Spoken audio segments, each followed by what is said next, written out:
So before I click ahead, let's take a look. Fame monster, incredibly lawless. Certainly an offensive individual who is not a team player. Got some power and health. Legend. Family, victim, sidekick, black magic. Family and black magic, pretty strong. Black magic's the strongest. Haven't seen her for a long while, though. Perhaps we could have seen more of her had I called. Sidekick, relationship, I figure should be lower than that. Millennial group isn't that strong. And victim, is what it is. Achievements-wise, we selected Toronto Rain as a sidekick. I was named the hero of tomorrow. I did save Millennia City and the Fringes. I killed Prodigal.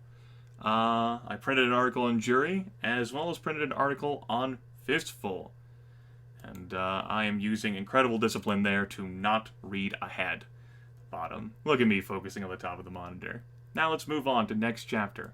Equal and opposite. You sit in Jenny's apartment, wrapped in a blanket. A cup of steaming tea in front of you. Grandma is resting, and Jenny is taking a shower, which leaves you alone, sitting in your costume. Not quite able to move. You just feel relieved. It's all over. This terrible night is finally over, and you survived.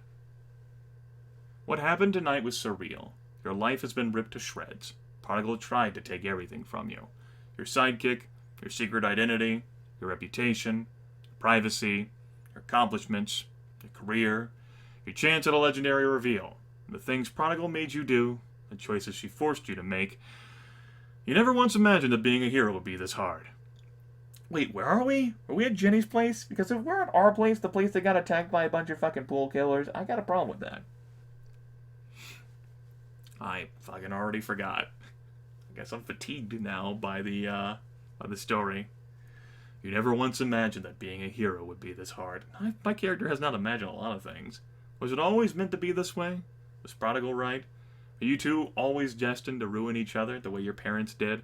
After all Prodigal has done, I refuse to allow Prodigal to take away my ability to trust. She's insane. So what have you been surrounded by lies? Now you know to look harder for the truth. But you can't help but think that you're now a murderer, just like your parents. You killed Prodigal. Sure, you did it to save lives, but the fact remains that you've taken a life. Still, I'd do it again, given the chance. It was a tough call, but you know you did the right thing. And that's all that matters at the end of the day. Though you have no idea what happened to Prodigal's body. Right after the wave stopped, her corpse vanished. She must have had some war tech rigged to remove her body if she were ever to die. Or at least that's what Jenny thinks. The same goes for Prodigal's interactive video masterpiece. It was automatically released to the press the moment the death wave went active. In the wake of the wave, your grand battle with Prodigal has become a must-see news item. It's being viewed right now across all of MC, maybe even across the nation. But at the end of it all, the fact remains that you saved Millennia City. Period. You succeeded in stopping the worst act of potential terrorism on American soil. Now the entire city knows it. However, you also killed someone to do it. Even though many people must be congratulating your bravery, just as many will probably ask if there could have been another way. This game is moralizing with me. I'm getting some serious alter ego vibes here. I've entered the game as an outlaw. Hello, hello, Jenny says as she walks in, scrubbing behind her ears with a towel. How are you? You give Jenny a look. Does she even have to ask? I know we've been through hell tonight, she says, sitting next to you, but there are some decisions we have to make right away.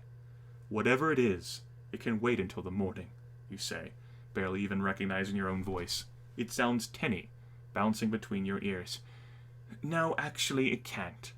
I replugged my me chip, and I've just been through my messages. You and Jenny manage to scrounge up your me chips before porting out of Prodigal's lair. You've been anxious to reconnect, but also afraid of what you'll find when you do. You'd much rather hear whatever news is coming in through Jenny right now. Jenny looks at you, growing stern. Nothing has been decided yet, for certain yet, but it's looking like they might try to press criminal charges, Grimith, for murdering Prodigal. You know, like happened with your parents. Mayor Victon being what he was. The words slide off of you. You find it impossible to absorb much of anything at this point. I know you did your best to save whoever you could, Jenny tries, but it seems your lawless track record is coming back to bite you. The MCPD will know to come looking for you here soon. What do you want to do? Evade the police. The law doesn't matter to me, you say, and I'm not going to start bending to its will now, especially when I was only trying to save lives. Jenny sighs. If that's what you want, we'll figure out how to keep you hidden. Luckily, we shouldn't have to worry about that for another couple of hours while they sort through the mess. At least I have a bit of money saved up. I should be able to lie low for a while. Forgive me if I'm not bouncing with excitement, Jenny says, massaging her temples. You don't deserve this at all, Grimith. Of course, you agree. That doesn't seem to matter much. Oh, hey, well, at least a psychic relationship finally lowered. How about that? Also 70 legend. Well, 60 at the start of the video. Don't know what I did. Things were pretty locked in. I guess I felt relieved? Next, we have to decide how you want to handle the press, if at all, Jenny says, looking more tired than you've ever seen her. If she looks that rough, you don't even want to know what you look like. I want to make a public statement, you say. You've been more focused on maintaining the right kind of fame, so you're going to have a say in how this plays to the public. Sonya's doing everything she can to work things in your favor. Looks like you acquired an unofficial PR point person. Saving her was the smartest thing you've done all night, unexpectedly enough. But Jenny stops herself, knowing better than to bring up the mess with Tarana Rain. Anyway, she'll run her statement. I'll film it and send it to her now. What do you want to say? You pause for a moment, knowing that you want to keep things short and unrehearsed. All I want to say is that I did the best I possibly could have under the circumstances, and I will always continue to be the best hero I can be. I must ask that in the wake of these terrible events, my family and friends be spared. If you have something to say, please say it about me. Whatever you may think about what I've done, just know that I tried to serve the greater good at all times, and hopefully the lives I saved speak to that. I want to reach out to Toronto. Yeah, no. People are going to come after my family anyway. All I want to say is that I did the best I possibly could have under the circumstances, and I will always continue to be the best hero I can be. Noted, Jenny says, commanding her midship to send. I do so relish being your secretary, by the way. Jenny, cracking a joke, actually manages to make you feel better. Or a bit more normal, at least. Now, here's a bit of good news. Sonya made sure the Heroes of Tomorrow profile was still published. It has already been their most polarizingly popular edition ever. Which means you still get the grand check. You always thought making an amount like $100,000 would feel like the best thing in the world.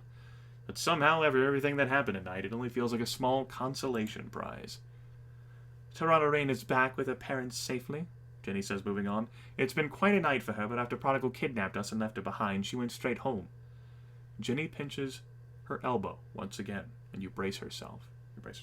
Grimith, Tarana's parents never want me to see her again, you finish? Jenny nods. However you feel about Tarana, you know that's probably for the best. I never want to hear Tarana's name ever again. And there's nothing more to say on the matter. Silence ensues. And to your surprise, you find that your head isn't even spinning anymore. I guess we are at Jenny's place. Perhaps you're finally getting used to the level of insanity your life has reached. Then Grandma enters the living room and you get to reeling again. Grandma looks so sad. You just want to hug her. But you still haven't forgotten all the lies she told you. What do you say to her? Jenny needs more plants around here, doesn't she, Grandma? She sure does, Grandma says, sitting next to you. You thought mentioning plants might help cheer Grandma up, but it appears to only have made her sadder. But it's good you're on, because I have some bad news, Jenny says. Your place in the PFPPS Sterlings is pretty useless now that you've both been publicly outed by Prodigy. The PFPP is most certainly going to kick you out. So the hits just keep coming. What is that going to mean for life for you and Grandma? Everything is going to change now that everyone knows who you are in every possible way. You suppose this is just the first shift. Don't worry, there are already talks of launching a special program to offer you both protection, Jenny says. But even still, you're going to have to move.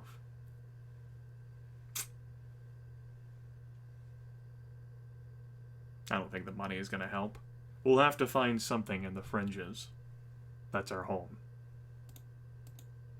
Grandma looks at you and nods. You'll figure something out.